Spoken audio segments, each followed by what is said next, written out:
K-hole in an abandoned house. Emptiness. A ketamine trip report, uploaded to Shroomery the 31st of August 2013. About 2 months ago, I decided to do some ketamine with some friends who have never done it before. I personally am experienced with ketamine, MXE, DXM, salvia, etc. But one of my friends, who was on about 50 milligrams, was not experienced in the slightest. I showed up to my friend's apartment and it was completely empty, and I remembered that he was moving, but still had keys. So while he was over, he decided that it would be better to trip inside his old, dark, empty apartment. I thought this idea was dumb, since we could have just done it anywhere else. Around 11, I get there, and they had already taken a few bumps, and my experienced friend took 60 milligrams, and the others took around 50. The inexperienced friend I'll call N. And when I got there, he looked at me and seemed very angsty and tripping himself out. I gave him some money, and I got 150 milligrams and cut up about 80 milligrams to rail. All the while I was cutting the lines and snorting them, I was listening to a very weird set of songs, which every single one of them brought up a very distinct emotion and mood from it. It almost felt entirely abstract, and I don't feel like putting it in words, since then I would have to explain the story of my life. I finished smoking bowls of Luke Skywalker OG and was extremely high and feeling the effects of the K like anesthesia, so I laid down.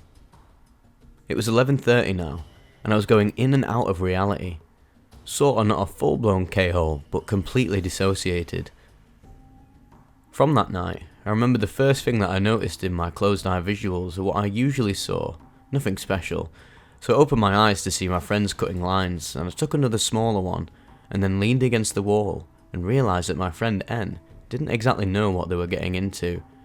And around that time, the other friends started talking about money, dealing drugs, work, the potency of K and how it's not to be messed with, and other shit like when they want to go home and whatnot.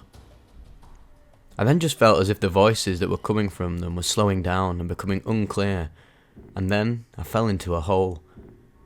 Time now is completely meaningless, and I'm guessing that it was probably around 12, but I can't say for sure. I drift away, and I can feel my soul sort of just stretching and pulling away from my body, and my brain warping and flowing in correlation with the visuals. I'd see galaxies appear from the nothing, and magnificent mind-bending visuals. I kept remembering things that happened in my life, a bit like you would on MXE, and as my thoughts began to come back, I slowly came out of the hole. When I opened my eyes, I see how my friend N seemed to be worrying about the trip he was on, and worrying about life and problems he's been going through, and I could tell because every now and then he'd be mentioning them. For whatever reason, I kept feeling like I needed to say things to them to sort of help out, and whenever it came out, it was just total jarble, like something that's been distorted to the point where it's not even recognisable. I was able to pick up that I was tripping them out, and I would try to keep my thoughts to myself, but I simply couldn't. I drifted off again, and saw what seemed to be my skull being viewed from inside my brain. Inside it was like being inside a cold damp room that was huge and open, like a church or dome. I was trapped inside my body, which felt like a cold empty shell, and I felt as if being trapped until I died, and then I could finally be released and sent into the next realm. I tried telling my friend that nothing exists, and that everything is just your perception playing tricks on you. I tried to explain everything to him about different dimensions and how they exist here and now, but there's no way a human could perceive it, so it just passes by, leaving us unaffected. I continued my lecture, drooling and rambling on about how everything is fake and that things like colour, pain, sound or touch wouldn't exist if there's no way to detect it. I went in way more detail than I should have, and I know now how weird it must have been to be tripping on K for the first time and having me say all this shit. Like, it gets overwhelming and freaky to people, especially if they're already beginning to have a bad trip. I began to pick up stress from the other people and just sort of felt bad. Not depressed or sick or angry, I just felt cold and empty, so I decided to smoke some more weed. Every hit I took, I would have the bong milked in a matter of seconds, and I wouldn't feel the smoke whatsoever until I inhaled a massive hit of yellow smoke that just felt as if it was clogging my lungs with sludge. I'd heave and cough and spit, and still needed to smoke, and the weed sent me back, intensifying the trip. I knew now that I was annoying N, So I meditated for a while, and I finally awakened when I heard my friend talking about leaving and time and shit that's just stressing them out in general.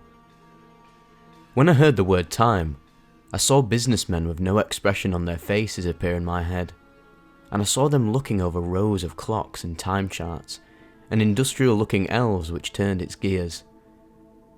I got up fast, looked my friend in the eyes and said, "Time is capitalist," and then stopped talking since I felt as if I was making him have a bad trip again.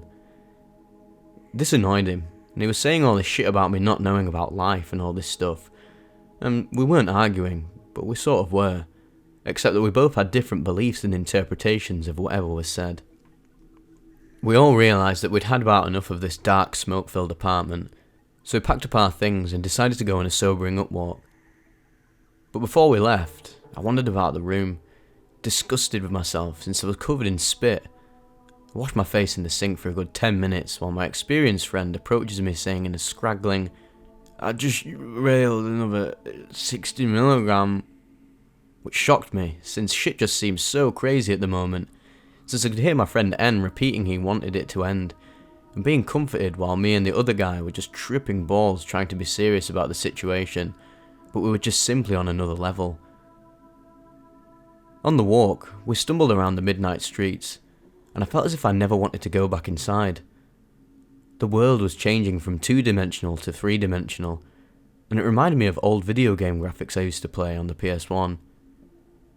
The fresh air, nature, euphoria and delirium were great, except I realised it wasn't very good to be out in public with someone that could start tripping out, so we all decided to go inside, and then have the person no longer tripping drive us home. I didn't talk much about the trip with my friend N, but I realised he was unprepared, and money problems and memories combined with my overwhelming speeches made it a bad experience for him. He explained his experiences on it to me, and I realised that ketamine is not for everyone. But it's still one of my favourite drugs.